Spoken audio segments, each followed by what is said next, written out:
Hello friends, ഇത് ഞാൻ കഴിഞ്ഞ വേനൽക്കാലത്ത് എടുത്തു വെച്ച കുറച്ച് വീഡിയോസ് ആട്ടോ. ഇപ്പം ഇതൊന്നുമില്ല, ഈ ഫ്ലവേഴ്സൊന്നുമില്ല, എല്ലാം മഴ നനഞ്ഞൊക്കെ ചീത്തയായി പോയി. എനിക്ക് ഭയങ്കര ഇഷ്ടമാട്ടോ ബോഗൺവില്ല. അപ്പം ഞാൻ അതിൻ്റെ ഓർമ്മയ്ക്കായിട്ട് കുറച്ച് ഫോട്ടോസും വീഡിയോസൊക്കെ എടുത്തു വെച്ചായിരുന്നേ.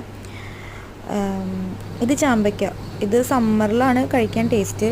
പിന്നെ മഴയൊക്കെ കഴിഞ്ഞാൽ നിറച്ച് പുഴു ഇതിൻ്റെ ഉള്ളിൽ കയറും. അതുകൊണ്ട് നമ്മൾ ആരും കഴിക്കാറില്ല, വേസ്റ്റാക്കി കളയാറ്. ഇത് ഇരുമ്പമ്പുളി. എനിക്ക് വലിയ ഇഷ്ടമൊന്നുമല്ല. മമ്മി ഇത് മീൻകറിയിലൊക്കെ ഇട്ട് മീൻകറി വെക്കാറുണ്ട്. ഇത് ചന്ദ്രകാന്ത് മാങ്ങ. എനിക്ക് ഭയങ്കര ഇഷ്ടമാട്ടോ. ഇത് കഴിച്ച് കഴിഞ്ഞ് കഴിയുമ്പോൾ നമ്മുടെ കൈയൊക്കെ ഓറഞ്ച് കളറാവും. ബെസ്റ്റായിട്ട് മാമ്പഴ പുളിശ്ശേരി ഉണ്ടാക്കാനാണ് സൂപ്പർ. ഇത് ഞങ്ങളുടെ പേരേമ കയറിയ പിങ്ക് കളറുള്ള ബോഗൺവില്ല. നല്ല രസമുണ്ടല്ലേ കാണാൻ. ഇതെല്ലാവരും ഫേവറേറ്റായ ചാമ്പയ്ക്ക. എനിക്കും ഭയങ്കര ഇഷ്ടമാട്ടോ. ഞാനിത് ഉപ്പും മുളകൊക്കെ കൂട്ടിയാണ് കഴിക്കാറ്. ഇനി അടുത്ത സമ്മർ വെക്കേഷൻ വരെ കാത്തിരിക്കണം ഇതൊക്കെ കിട്ടണമെങ്കിൽ.